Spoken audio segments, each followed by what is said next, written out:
Russia and Ukraine coming to a new agreement that will impact the grain markets, and yet the worsening crop conditions in the United States. Here to comment is always Jerry Gidel, right here on Connected Farmer, your channel to keep you up to date with the latest trends in agriculture and livestock.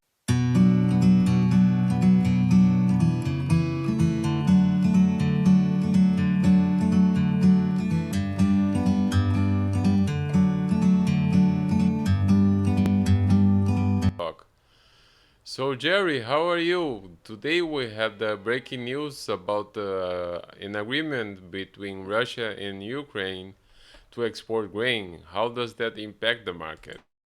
Well, it's actually impacted all week, relatively speaking.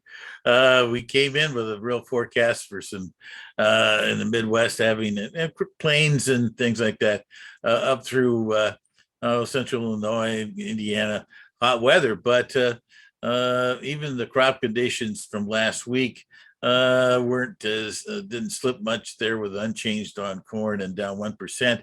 And so the focus really started to really come into back towards this agreement potential that was, well, people thought it might be Wednesday or Thursday when this happened. It finally happened today when the two principals, along with Turkey and the UN mediator, got together here and signed the deal here in Turkey. Right now, at least, there's optimism that there's going to be a significant amount of grain that had been trapped in Odessa and some of these Ukrainian ports would actually get a chance to get moved out of there. In the world of international intrigue, in that everybody's very cautious as to exactly what the motive might be behind our President Putin and what the Russians.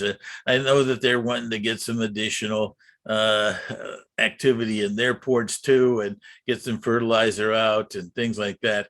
And to some extent, if things do work out a little bit here with no particular incidents, maybe that will encourage some additional shipments out of the Russian ports. But right now, everybody's keeping a very close eye on how this is all going to happen over the next couple of weeks, because there's still some more details on how it's going to all get worked out. Um, if the minesweepers, right now the Ukrainians are supposedly taking the ships out of the ports, and then the Russians are uh, agreeing to not do any particular incidents in the middle of the Black Sea. Right now, the Turks and the UN are the going to be involved in monitoring the shipments going out of the Black Sea. So hopefully everything moves along, because there's definitely a lot of people in the world, and that's part of the reason why this has occurred is that the lack of shipments from the Black Sea, and particularly Ukraine, has reduced grain and food supplies, particularly in Africa and the Mideast. Now, on the other hand, in the United States, the crop conditions have been worsening, especially for soybeans. Yes, they've been slipping a little bit. And I think this week's particular weather, we had an unchanged kind of number, excuse me, on last week's good and excellent situations. But considering the kind of heat that actually pushed up to South Dakota, I'm not sure it got all the way to North Dakota, but it was quite extensive. You had talking about 100 to 105, 6 degrees in various spots in that. And even at times you're pushing all the way out towards the Mississippi River. St. Louis, I think, was over 100 today from that standpoint. Uh, Definitely an impact potential. And to some extent, I think it's kind of interesting. Some of the private analysts, or you want to say organizations, bar chart put out a number that reducing their number down, and other analysts have thrown out numbers down to as low as 174 on where the current crop is at. Now, this is really kind of in front of an interesting weather change that about every major weather forecaster is talking about this ridge that's been hit this week to move further west, and some of the what they call ridge runners of storms to come over. We're talking about possibilities even tonight a little bit here in Chicago, and again on tomorrow night, and that. And if this thing continues to shift further west, then there might be some more possibilities of Minnesota and Iowa next week. But it's these kind of things are always interesting. How quickly does it happen? What kind of contrast do you get? It's a combination of what's going on in the Atlantic, what's going on in the Pacific. The one thing that has really significantly changed, though, over the last 2 or 3 weeks has been a cold uh, low pressure zone that was off the northwest part of the U.S. up from Seattle up towards Alaska, and that has really kind of dissipated, and so that the warm weather, warm temperatures in the Pacific have moved all the way up against the west coast of the U.S., and that, interestingly, somewhat attracts some of this high pressure ridge back that way. But it could have a significant switch on it here less than a week from that, or week to 10 days out. It could go right back to another hot spell. And that could easily have a major impact on the soybeans as we go forward. Yes, and down in Brazil, the second corn crop harvest reached 50% of the overall surface, and mostly the fields have had good weather in recent weeks. Well, this time of year, there's not a lot of moisture situations in Brazil, and really, as we talked about in the past, it's shifted backwards here into a dry spell, kind of ahead of normal. It was in April and early May, not mid to late May, and that, which continues to make things interesting. We'll see during the whole dry weather situation back in that period of time in May. The southern half of Mato Grosso definitely is the area that had the least amount of moisture. And it'll be interesting to see what kind of yields we do get finalized. 50% is a significant amount of harvest down there, and it's going to give us a good, some more ideas as to what their crop size is going to be when you finally get out there and get the harvesters bringing in the corn. But the interesting twist on it is that the market has really kind of focused its weather issues in North America. So it hasn't really kept an eye on what's going on down there. Because as we talked about in the past here, Argentina has really been under the gun.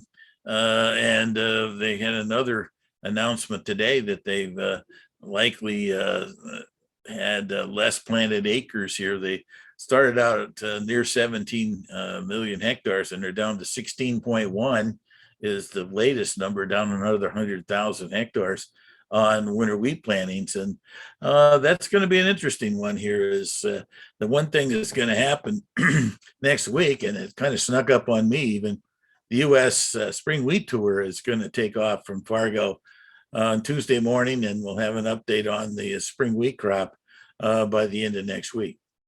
Now, jumping into the wheat side of things, we had more news about problems for the supply now with drier conditions in France after dry conditions in Argentina and lack of supply from Ukraine. Exactly.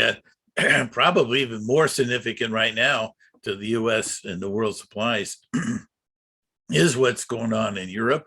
It's been a dry situation starting from Spain, moving through France, and on into Germany, and sweeping through a little bit through the Balkans and into Ukraine. And at this point, the wheat crop, I've heard commentary of it being 4, 5, 6 million metric tons down over the last month because of the impact of that heat that's going through there. And then interesting, don't forget, the French corn crop, which is the biggest one in Europe, is just about the same stage as the U.S. here about pollination and things like that. And that's the one thing that is going to be interesting, what the impact of this recent heat officially we were only 37% pollinating, but during this last week, we most likely have moved up probably up to 60 or 65%. And so 2/3 of the crop is we had a full third of the crop then was in pollination, and a significant portion of what's going on in Europe, the same situation. So impacting the U.S. Crop potential is definitely going on. Next week, if you happen to be in one of those areas that is not going to have, at this point, we're talking about 80s, not much above high 80s at this point for most of next weekend with moisture. That's definitely going to be a positive for those areas that have not started pollinating. But if you happen to be early this time around, it might not be the best time in the U.S. versus maybe another 10 days later. Yes, and based on everything that we talked today, what's going up next week? Well, of course, we'll keep constant kind of update here on what happens in the whole events going down in the Black Sea. At this point, I think the one thing that's going to be kind of interesting is I think a lot of people assume that there's going to be a boat showing up in Istanbul by Wednesday, and everything's going to be moving very quickly. We've got to get the minings out of that area out there in the Odessa area, and also get the escorts and things I've organized at this point. Of course, the weather is going to be highly important. As I mentioned before, I think there's definitely expectations that we're in because of the rains we're even having here in the Chicagoland area in the Eastern Corn Belt, that all of a sudden it's all going to be raining all next week. If this thing, if the ridge pulls out of here quickly, and all of a sudden the conflict between the ridge runners and the warmth is downstate Illinois and Kentucky and southern Missouri, it's not going to provide the big boost that some people are looking for on yield. So where the rains happen is just as important if they rain at all. So that's the thing we'll keep a close eye on. And as we get closer to the first of weekend and the first weekend in August out there, we're looking forward to our annual crop tour, and I'm glad to see that you're going to be a part of it this year with looking at the Central Illinois crop out there. We're going to be looking at potentially, at least by now, a very good crop. Now, it's always interesting to get out there. It's always things look different from the road than they do inside the field.